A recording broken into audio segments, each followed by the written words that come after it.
தனுஷா ரொம்ப brilliant actor. இந்த மூன்றாம் பிரிவை பார்க்கும் பொழுது Kamal sir, Sridevi madam act பண்ணிருப்பாங்க இல்லையா, யாரு இந்த படத்துல ஸ்கோர் பண்ண போறா அப்படின்ற அளவுக்கு ஒவ்வொருத்தரும் ஒரு ரோல் எடுத்திருப்பாங்க. கமல் சார் கடைசியில பண்ணிருப்பாங்க.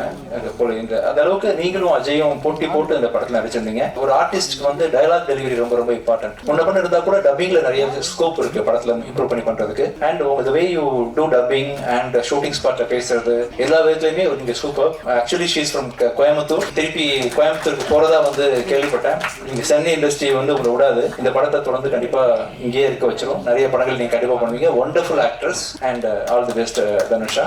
சசி சார் பத்தி சொல்லணும். என்னோட வாழ்க்கையில 2 முக்கியமான தருணங்கள் வந்து சசி சார் தான் அமைச்சு கொடுத்தாங்க. என் முதல் படம் டிஷும் அப்படின்ற படத்துக்கு வாய்ப்பு கொடுத்து என்னை வந்து ஒரு மியூசிக் டைரக்டர் அறிமுகப்படுத்தினாங்க. அப்புறம் வந்து நான் படம், சலி படம், இந்தியா பாகிஸ்தான் படம்லாம் பண்ணிட்டு இருக்கும் பொழுது பிச்சைக்காரன் அப்படின்னு ஒரு படம் மூலமா தான் என்னை வந்து இன்னைக்கும் ஒரு 10 ஃபிளாப் கொடுத்தா கூட 11வது படம் வந்து மக்கள் என்ன தேடி வராங்க, என்ன மக்களுக்கு பிடிச்சிருக்குன்னு சொன்னா கண்டிப்பா அது பிச்சைக்காரன் தான் சார் காரணம். உங்க எழுத்து, உங்க டைரக்ஷன், நீங்க அஜய் வச்சு அடுத்தது நானும் சேர்ந்து பண்ணக்கூடிய படம் நூறுசாமி கண்டிப்பா அமையும்.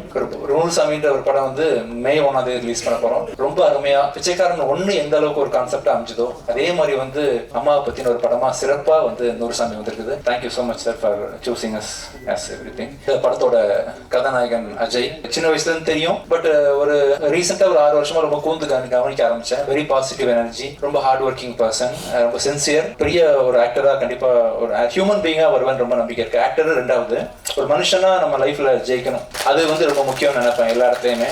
அந்த விஷயத்துல இந்த மாதிரி பிஹேவ் பண்றது, செட்டில் உன பத்தி எல்லாம் சொல்றது, இப்ப நீ இந்த பேசினது எல்லாத்தையும் பார்க்கும்பொழுது கண்டிப்பா ஒரு நல்ல மனிதனா ஃபியூச்சர்ல வருவான்னு பெரிய நம்பிக்கை இருக்கு. நல்ல மனிதனா இருக்கும்போது ஆட்டோமேட்டிக்கா இவங்க எல்லாம் வந்து உன்னை பெரிய ஹீரோ ஆக்கிடுவாங்க. ஆக்சுவலா அதுதான் ஃபர்ஸ்ட்.